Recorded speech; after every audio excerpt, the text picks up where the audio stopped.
Mackenzie here, and I'm here to help students of all ages from 16 to 96 find scholarship money for post-secondary education. Today, we are so excited to share a group of more than 75 scholarships from $500 to $5,000, and it's all sponsored by Support Our Troops, and specifically, it's for Canadian Armed Forces families and military members. Did you know that due to the unique circumstances of military life, funds for pursuing post-secondary education are a significant barrier for many Canadian Armed Forces families? That's where the National Scholarship Program works to remove some of those barriers. And we are thrilled to welcome Todd Stride, the Acting Senior Vice President of the Military Family Services Division at Canadian Forces Morale and Welfare Service. He oversees programs that support military families across Canada, including Military Family Resource Centers, National Virtual Services, and the Support Our Troops Charitable Fund, but not only across Canada, OutCan as well, all of our military families. Todd, you're a former Army reservist, and you bring more than 20 years of experience leading national programs within CFMWS. I know that you hold 2 degrees, one from McGill, one from Concordia, and a master's from project management from Université du Québec, Ottawa. So welcome, Todd. It is so great to have you join us today on the Scholarship Podcast. Happy to be here and happy to talk about the Support Our Troops Scholarship Program. So the first thing I would want to ask you is, what are Support Our Troops scholarships and how did they come to be? What's the history of it? Back up a little bit and just talk about the inception of the Support Our Troops Charitable Fund. So back in 2007, at the height of the conflict in Afghanistan, there was an outpouring of support of Canadians to the military community, as many of us remember. At the time, the Canadian Forces didn't have a charitable fund, an official charitable fund, but there were Canadians and organizations coming forward who wanted to make financial donations to support military families. So under General Hillier, the former CDS, the Support Our Troops Charitable Fund was founded. So it's almost going on 20 years now, and we've had a scholarship program since 2011. And again, that's the result of organizations and individuals wanting to come forward to support the academic endeavors of dependents of CAF members. So either children or adult dependents. So the objective is really to support the educational objectives of the military families, who again, at the end of the day are we always say the strength beside the uniform. So are Canadian Armed Forces members themselves accessible to these scholarships as well? No, the scholarship program is really limited to dependents of the CAF members. That's largely because, again, there are robust academic supports for CAF members, and we do have a separate scholarship program, the Very Scholarship Program, that benefits reservists to kind of cover some of the gaps in funding for the reserve population. But the National SOT Scholarship Program is limited to dependents of CAF members. Okay, and you mentioned that it's basically Canadians funding these programs. Is that correct? All the donors and organizations that fund the program, and we have a diverse group of funders, I would say, but they're all in Canada, correct? Wow, that's fantastic. What would you be looking for in an ideal candidate, Todd? It's kind of a multi-pronged or multifaceted, points of consideration when we're looking at potential recipients for the program. And I say that because when we designed the program, we didn't want it to be the academic Olympics, whereby just the people with the strongest marks get through. So we ask for the typical, when someone applies, we ask for the typical proof of affiliation to the CAF and proof of kind of academic enrollment. So we ask for proof of enrollment, a transcript, a reference letter, examples of volunteerism. But then we ask them to do a short essay.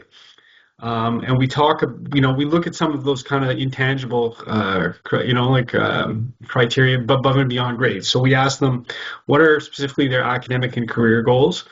How has being connected to the military as a family member personally affected them on their academic and personal trajectory? And that really opens it up for a rich diversity of kind of the type of candidates that we see.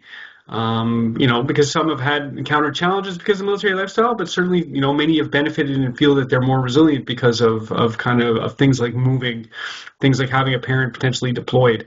So that really comes out in the essay. We really leave it open. It's an open-ended question because there's not one right or wrong answer, and we're really looking for a diversity of responses. And then finally, we ask them how receiving a scholarship would make a difference for them personally. Because we don't means test the scholarship program, so there's not an income threshold that you have to be above or be below. Really, it's about how is this going to make an impact, a tangible impact for you. So we ask them to share that information, and they'll be reviewed by the disbursement committee. So roughly how many applicants would you receive? I would say our ratio applicant to recipient is probably about 4 to 5 to 1. Like 5 to 1, I would say, in a given year. So we give out 75 scholarships. We probably receive upwards of 400 applicants. Okay. So it is a competitive process, but and we receive really applicants from across Canada. So if you have, I have 2 questions on your essay. Number one, do you care if they use ChatGPT? It's hard. I think it's getting increasingly difficult to differentiate between those who do and those don't. And you kind of have to accept the notion that it is a tool, just like a spell check, right? Like when they first introduced spell checker 30 years ago on word processing, like word processing softwares. So we kind of accept it, but we're hoping that the human element comes out, right? And although we don't have any automated process to verify if they've used artificial intelligence or not to formulate the application. I think, the way we've structured the disbursement, they're really looking for the human element. So I'd hope that, applicants, balance using the technologies at hand with making sure that it's they are speaking authentically in their application. Fantastic. And my second question about the essay. So let's say one committee has, for one scholarship, let's say 100 essays to go through, maybe 50. Yeah. What would be your tips to make it not death by, so that if they're reading all, I like this, I like that, how does an applicant make it interesting for your committee so they're not falling asleep? Obviously we want to respect some elements of confidentiality of the applicants, but I would encourage all applicants to tell their story. Because they know themselves best. And how are you going to differentiate yourself from another candidate? Well, I think it's being authentic and telling your personal journey. Because each applicant's going to have an individual journey. It's going to be different than the other. They all because they're doing post-secondary education, they all have an academic pedigree or background that would qualify them for a scholarship in most cases. But I think that question, how is the connection to the military shaped you? That's, I think, really an opportunity to differentiate yourself from the other candidates. So tell your story. And tell you the story of your family too, to a certain extent as well. Okay. So just to reiterate, what's required to apply is a reference letter, your transcripts, and the essay questions. Is there anything else? Proof of enrollment, so that could be like a transcript or, because sometimes they're just newly accepted, so they don't have a transcript, but proof of enrollment. And we ask any list, it's not mandatory, but any list of volunteer activities that they've done as well. So, and that can take a wide variety of what that could look like, right? From coaching a sport to, serving as a volunteer in an event to you name it. You name it, yeah, creativity. Is this for all levels of academics? So for masters, for trades training, for a university and college, virtual, part-time, full-time? So any post-secondary education from an accredited education institution in Canada. So it can be it's not limited to universities specifically. So we have a number of college applicants and certified academic institutions that offer trades training or in different related trades. Graduate level as well? Correct. We have a number of graduate applicants each year, and because it's not always we have children and adult children. We also have dependents as well, including spouses and partners.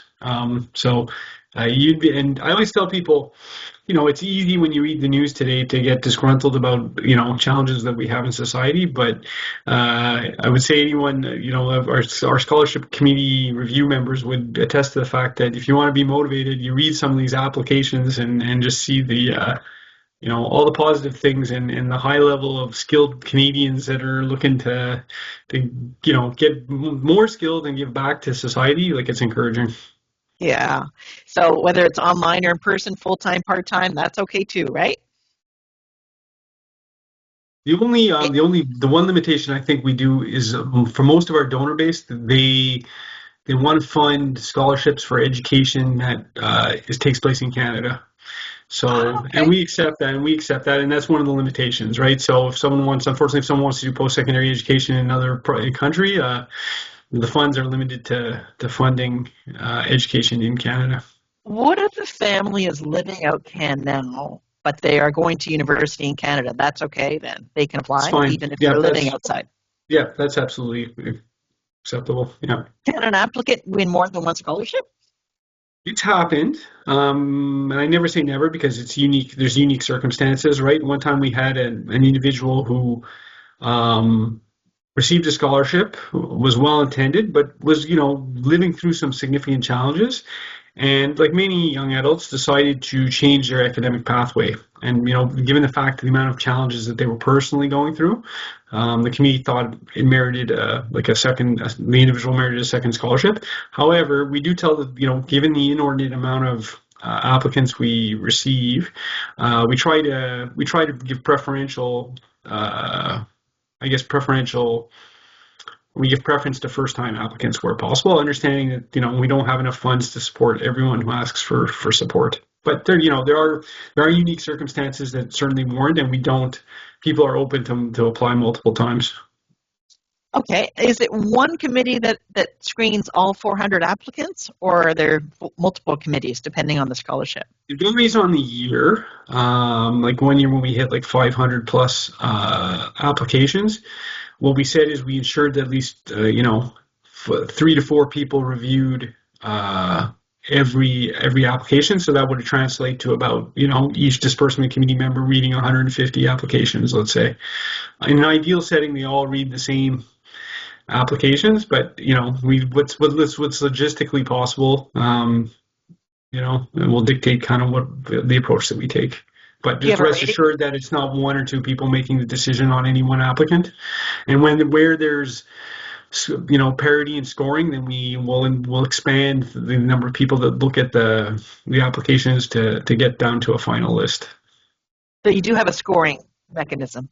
Yeah, and we don't use artificial intelligence to score the applications. It's actually human beings, and our disbursement committee members are either social workers on our family information line or guidance counselors on our education team. So they're pretty adept at you know doing those type of reviews.